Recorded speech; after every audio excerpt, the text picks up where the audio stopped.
اگر ہم سے غلطی ہو جائے تو ابلیس کی طرح دلیر نہیں ہونا چاہیے، بلکہ معافی مانگ لینی چاہیے، کیونکہ ہم ابن آدم ہیں، ابن ابلیس نہیں۔ صحیح وقت پر دو لفظ نہ بولے جائیں تو وقت گزر جانے کے بعد لمبی کہانیاں سنانے کا کوئی فائدہ نہیں۔ بد نصیب ہے وہ شخص جو والدین کی خدمت کر کے ان کی دعا نہیں لیتا، جبکہ لوگوں سے کہتا پھرتا ہے میرے لیے دعا کرنا۔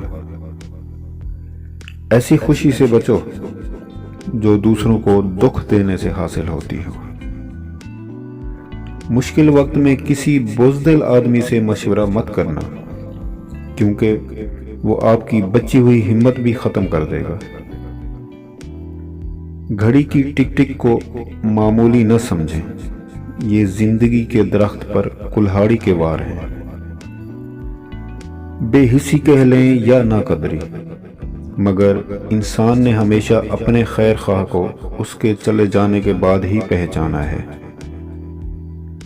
راستے میں کنکر ہوں تو اچھا جوتا پہن کے چلا جا سکتا ہے، لیکن جوتے میں ایک بھی کنکر ہو تو اچھی سڑک پر بھی چلنا مشکل ہوتا ہے۔ ہم باہر کی مشکلات سے نہیں، اپنے اندر کی کمزوریوں سے ہارتے ہیں۔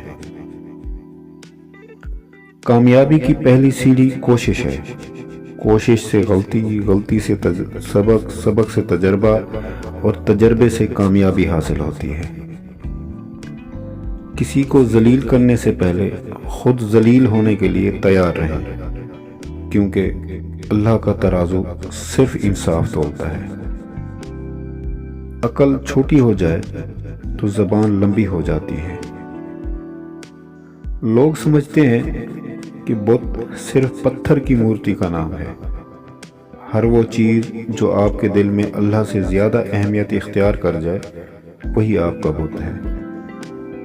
ایسی کتابیں پڑھیں جن پر پابندی ہے، ایسی جگہوں پر جائیں جہاں جانا منع ہے، ان لوگوں سے ملیں جنہیں معاشرہ غلط کہتا ہے، بہت کچھ سیکھنے کو ملے گا۔ عورت کو تو جنگ میں بھی قتل کی اجازت نہیں، اور تم لوگ اسے محبت میں مار دیتے ہو۔